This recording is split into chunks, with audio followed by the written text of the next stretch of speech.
एक दिन जंगल में खरगोश और कछुआ एक दिलचस्प रेस का आयोजन करते हैं। खरगोश अपनी तेजी पर इतना गर्व करता था कि उसने कछुए को हंसते हुए चुनौती दी, तुम तो बहुत धीमे हो, मैं तुम्हें आसानी से हरा दूंगा। कछुआ चुपचाप मुस्कुराया और बोला, चलो देखते हैं। रेस शुरू हुई और खरगोश तुरंत तेजी से दौड़ते हुए आगे बढ़ गया, जबकि कछुआ धीरे धीरे लेकिन स्थिर गति से चलता रहा। खरगोश ने सोचा कि कछुआ बहुत पीछे है, तो उसने एक पेड़ के नीचे आराम करने का फैसला किया। लेकिन जब खरगोश सो गया, कछुआ लगातार चलता रहा। दूर से एक पक्षी जो रेस देख रहा था ने खरगोश को चेतावनी दी, लेकिन वह गंभीर नहीं था।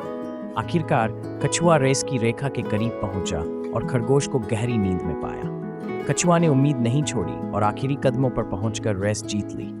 जब खरगोश ने आंखें खोली तो वह हैरान रह गया कि वह हार चुका था। कछुआ मुस्कुराते हुए बोला, धीरे लेकिन स्थिर कदम ही सफलता की कुंजी होते हैं।